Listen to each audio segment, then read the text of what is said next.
Hey folks, want to show you how to make these kind of spinning layers. Okay.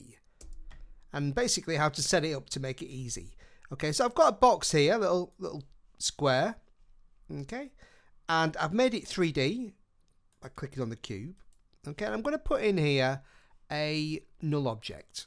Okay, and I'm going to parent that to the null and just hit the P key. Okay, and hit the P key on the square. Okay, I make both of these 3D. Okay, and on the Z position, I'm going to put like minus 400. Okay, so it's going to pull this forward. Okay, if I look at the top down, okay, if I undo that, it's there. If I redo that, it's along here. Okay, now what I'm going to do is simply take these two, and I'm going to hit Command D or Control D on a PC and duplicate. And I'm going to hit R on this one, rotation. And on the Y rotation, I'm going to type 60. Okay. So I'm just going to hit this 60. So I make sure I don't select them both. Okay. So just make sure I've only got the null selected. Okay. Then I'll take these two again. Okay. So I can select them by just hitting the Command or Control key, and then hit Command D or Control D to duplicate. Again, just deselect, hit this top null, and I'll type at the end of 60, I'll type plus 60. Okay.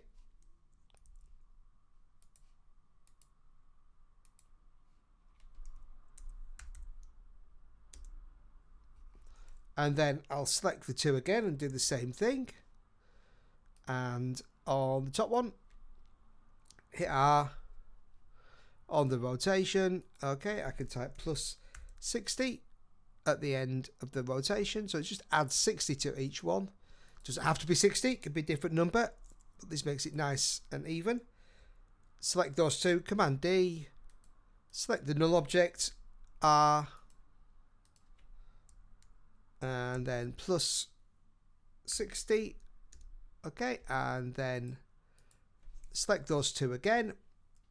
Command D, select the null, R, and then I'll just do one final plus 60. So you can see top down, they're all evenly spaced out. Okay, and if I look at my active camera, there they are. Now what I'm going to do is I'm going to take all these null objects and delete them. Okay. And I'm going to just put a new null in.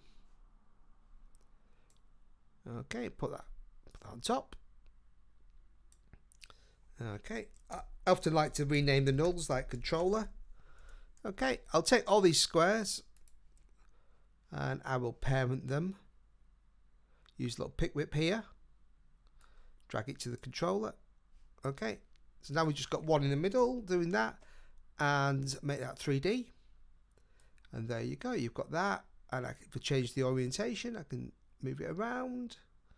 Okay, and you can keyframe this to spin around. Okay, so just doing that little trick of duplicating both the null and the square, and then moving the null to get it in a circle by advancing the rotation each time, just made it easy to set this up. Okay, I'm sure there's other ways to do it, but that's a simple method I used and it just worked nicely. And now you've got them all linked together. There you go, and you can move these about in 3D space. All right, thanks for watching, buddies. Cheers.